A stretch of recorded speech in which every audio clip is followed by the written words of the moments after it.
是 Beyond the Code Defining Open Source AI。那就是从 Red Hat 来的 Alfonso 要跟我们讲一下这个 Open Source AI 的发展，这样，谢谢。Thank you. Hello, everybody. Thank you for hosting me here in Taipei. So let's start with this presentation.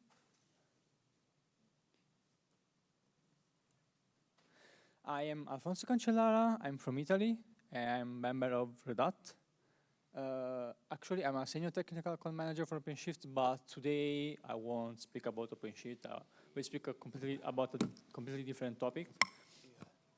And since I haven't got a formal acknowledgement by the legal team, we won't see the Red Hat brand here, so consider all the opinions my own. Okay. But why I'm here? I work at Red Hat, so we work with 100% of open source code. So I live and breathe open source every day. And also I work actually with customers, so I have the chance to find the problem and the operational problems while working with open source AI. And also I community organizing or the president of Red Hat at Linux Day in Italy, which is the biggest open source event in Italy. So this put me in a position when I can cross several domains and have a broader picture of open source AI. Yeah, some additional disclaimers. As you know, the AI world moves very fast, extremely fast. So consider this presentation as a live document, as a reference for now, but in 6 months it can change, of course. Also, this is a presentation for our general audience, so if there is some AI researcher or AI engineer here, please forgive me for some simplification I will do in this presentation. Don't shoot at me. And also, we will talk about some legal concepts, but I'm not a lawyer, so don't take this formal legal advice. If you get to jail because of this presentation, it's not my fault, okay? So this is the agenda of the meeting. We'll have an introduction on the fundamentals concept of the AI, a very general introduction from scratch to build up baseline for everybody. Then we'll have a recap of what open source software is, and then we will introduce the definition of open source AI. We will also have a couple of digressions about open data sets and open ways to source open source AI. And of course, we will talk about open washing. Okay, let's start with foundations of open source, concept of AI. So AI nowadays is becoming the standard. It's not considered like something new. Every company started to introduce AI in their workflows, and actually is getting into the world of everybody's life. But actually, AI, it's a very broad field and also a very old field. It started in the 40s with the very beginning of computer science. And with the time, it's specialized in several subfields. In this presentation, we will focus on the generative AI part in particular, which is a subset of deep learning, which is a subset of machine learning, which is a subset of the general artificial intelligence field. So let's introduce artificial neural networks. So what are artificial neural networks models? Let's start with an example. The neural network models are based on a basic concept which is called perceptron, which is a mathematical way to kind of simulate what a neuron does. So a neuron, as you can see, there are some dendrites here, receiving an input, a core of the cell of the neuron, and an axon. So what, in general, our neuron works, receives this input, the electrical inputs. If the sum crosses a threshold, the axon fires a specific electric signal. So can we simulate in mathematics? We wrote a formula. So we got the weights, the a variable we'll see later how to define. So we got several input lines. We multiply for each weight, then we sum, and we use also a formula to break the linearization of the sum. But basically, with this formula here, in a vector form, we can simulate what a neuron does. So this is basic concept of a perceptron. So of course, alone is useless. So what we do, we put several perceptrons together in layers. And of course, we generate a bigger formula. For example, this formula here. And how can we use this? So we give this network an input, in this case, the image of a 4, or an unwritten 4. It goes through the layers and outputs the actual number 4. So what an artificial neural network model is actually a mathematical formula that receives an input and gives an output based on these weights. Of course, in modern models, the weights are billions, trillions of models. So the formula is very, very big. It's a huge formula. But basic concept is the same. Okay, so we know how to create this network, but how we can find the actual weights that gives us the network we want for our specific use case. Okay, this is a very basic example. So here on the right, this function here is the function we want to train the neural network for. So we want that when we give the input, it gives us the correct formula. So we start with a network, and at the beginning, the weights are completely random. So we choose random values. Then we let the neural network run with an example. So we give an input some examples, and it will give us an output. Of course, the output initially is completely wrong because we use completely random weights. And we can measure this wrongness with what we call a loss function. Then what we do a process called gradient descent to tune a little bit the weights, and then we repeat the test. So we repeat the test with these slightly tuned weights. We see that the function is a little bit better, a little bit closer to the final desire, and the last function is a little bit lower. So we repeat this cycle several times, and in the end, the loss function is very low, and it means that the neural network produces the actual output we want. This process is called the training of the neural network, and is the way how the neural network actually learns, quote unquote, the function. Of course, as you can see, this process on learning and training the network depends a lot on the quality of data we give as input as examples, and the quantity of data. The more data we give, the better the model will be. So we described the step of training. So we create the weights and we create the network. But after this, we actually use the network to predict new outcomes. And this process is called instead inference.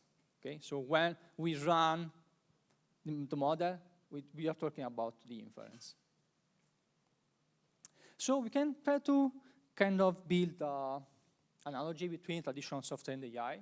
So with software, we write the code, run the compilation, and then run the application.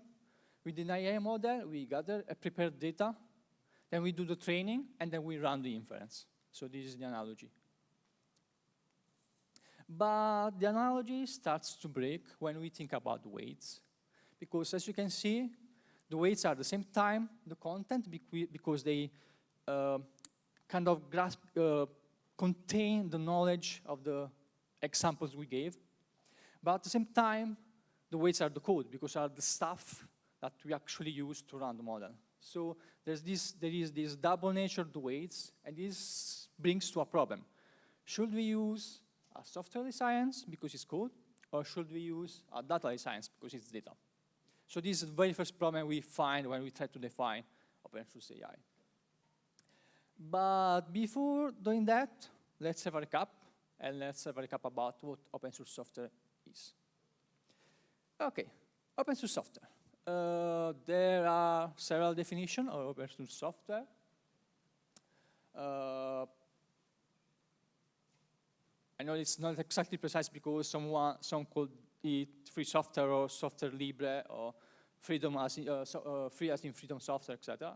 But the main definitions are the one from the Free Software Foundation and one from the Open Source Initiative. So the Free Software Foundation defines 4 freedoms. So if your software follows these freedoms, it can be called free as in freedom software.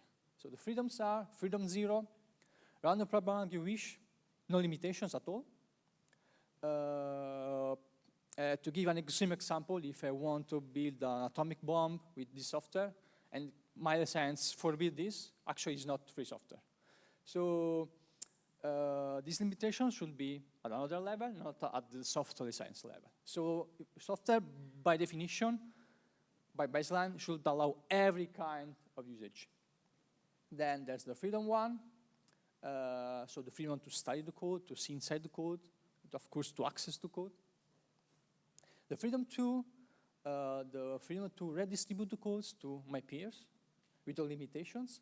And also the freedom 3, the freedom to actually modify the software and to redistribute the modification to other people without limitations. Then we have the OSI definition, which is a little bit more pragmatic, let's say, quote unquote.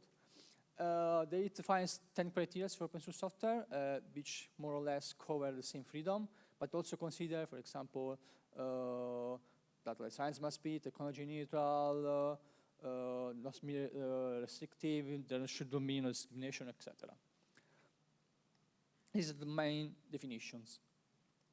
But if I am lazy and I want to use open source software, I don't want to think about the definition, to check everything.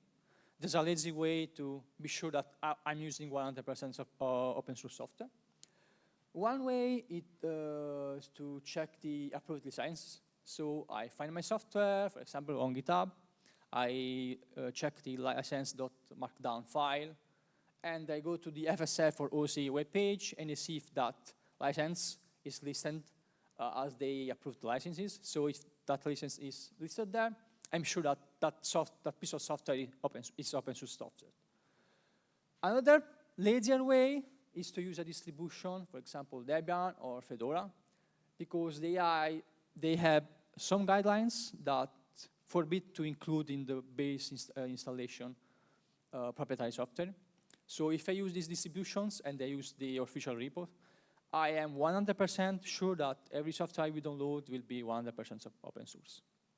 There's also an automatic way to do these checks with the SPDX, which is a mechanical way to check the license of software, for example, in continuous delivery pipelines, etc. Okay, so after this recap of open source AI, open source software, we can try to define the open source AI. So, what are the basic challenges? So, defining open source AI. One of the first thing is that open source software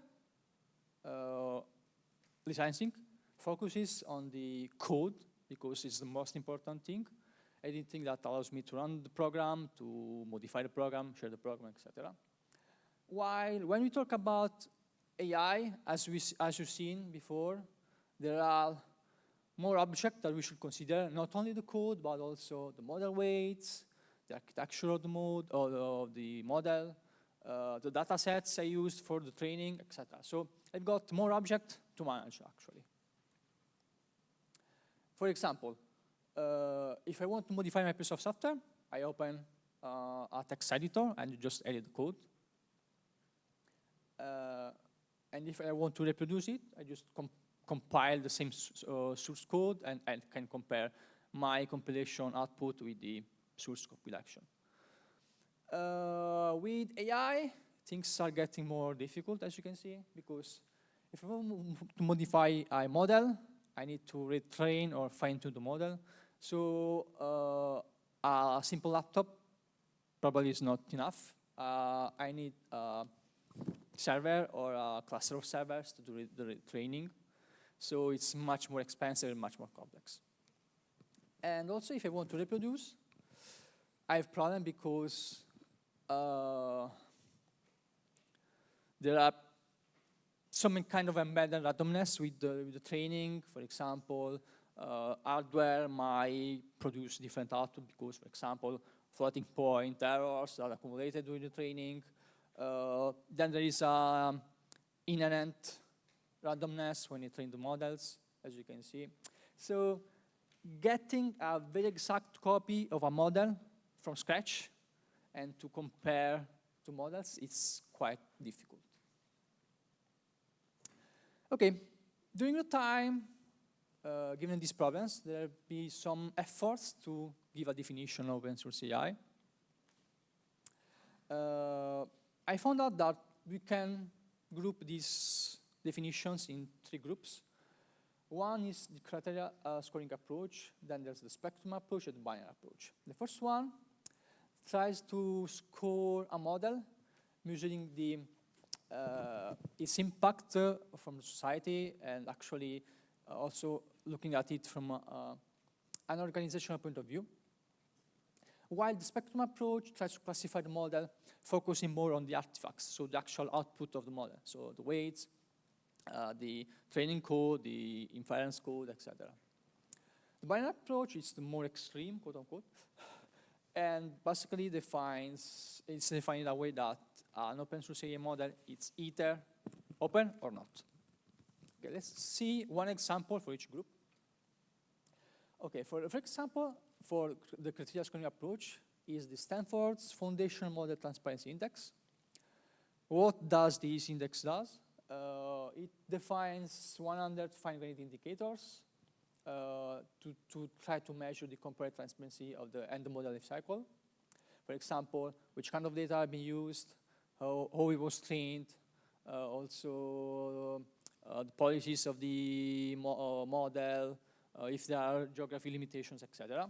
So it defines these 100 indicators and then scores a model from 0 to 100.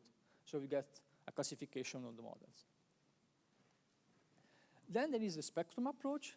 For example, the Linux Foundation's Model Openness Framework, which focuses more on the artifacts and defines 3 classes of models. So for example, for the open model 1, which is the lower one, which is the more close in this classification, it says, okay, in order to predefine an open model, it's enough that you got the architecture, the final output, the final model, parameters model, a technical report summarizing the model, etc. Then, if the model has all these characteristics and also the characteristics of the OpenTooling class 2, for example, I also got the training code, I also got the inference code, I can evaluate it, etc. We can define it as OpenTooling. If a model has all the components in the class 3, all the components in class 2, and also all the components in class 1, we can call it open science model. In this case, you also have the full data sets, the full pre-processing code, the full research paper. So it's more transparent way to release a model. Then we got the binary approach. One example of the binary approach is the OSIS open source AI definition, which tries to mimic the open source software definition. So it defines 4 freedoms. The freedoms to use the model without any limitations. Again, if I want to create a model to build an atomic bomb, the license, in theory, should allow me to do so. Then, of course, there are other kind of limitations. Another freedom is the freedom to study the model, to modify the model, and to share the model with my peers. So you can see, it tries to mimic very closely what we do with software. There are direct consequences of this. For example, in order to allow these freedoms to be respected, I need to give detailed information about the data sets I used for the training. I also need to actually share the model's parameters to allow people to use the model. And also need to provide the full code availability for the same reason. No. Oh, that is wrong. Okay. But there is a little bit, quite a big problem here. As we've seen before in definitions, we talk about data sets and the release of data sets, but it's not always possible. For example, I'll give you a very interesting example. If, for example, I want to train an AI model that checks some medical data and gives some answer about if the patients have got cancer or not.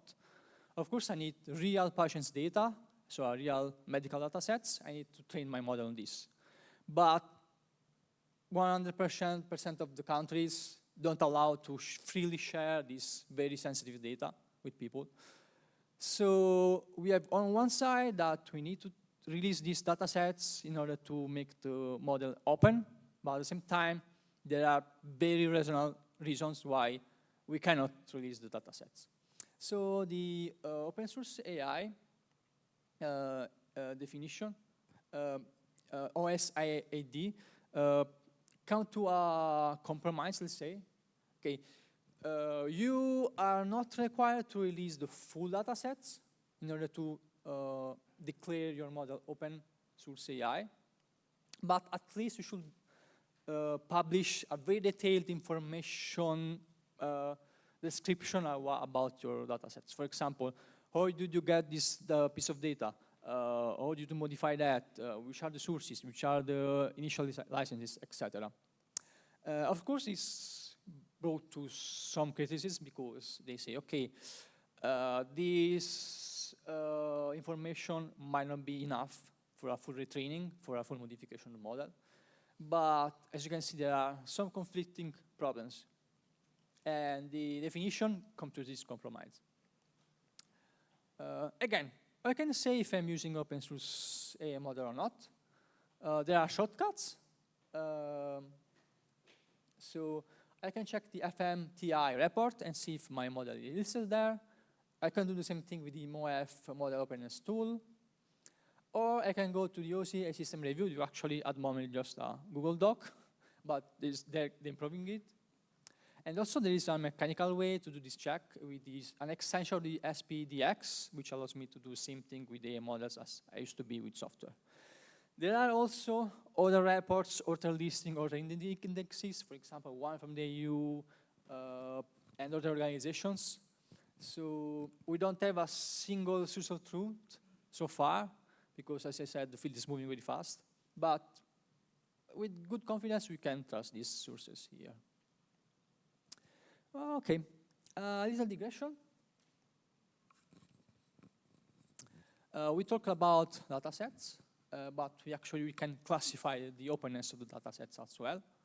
So going for the more open above to the more closed on the bottom, we got open data, which is that kind of data which is freely accessible and shareable without any kind of restriction. For example, public domain data, OpenStreetMap data, etc. Then we got public data, which is different than open data. So as you can see, we got open data and public data, which are two different things. Public data is that kind of data that I can access in public, for example, crawling the web, but I haven't got that explicit license to use this piece of data. So you can see this is the actual difference between open data and public data. Then we got the obtainable data, which is data that is acquired with some actions, like, for example, acquiring a license from a data source, for example, ImageNet. And then we got unshareable non-public data, which is those kind of data that in general is not allowed to be shared at all. For example, medical data, some legal data, etc. But there are problems here as well. For example, I can think about downloading an open data set, but if you actually try to check on these data sets, you will find out that they don't contain any kind of data, which seems absurd, but it is so. So what they do contain? They actually contain a collection of links to the actual data. So every time you download these open data sets, you are not downloading the data, you are downloading a list of links, which then download the final data.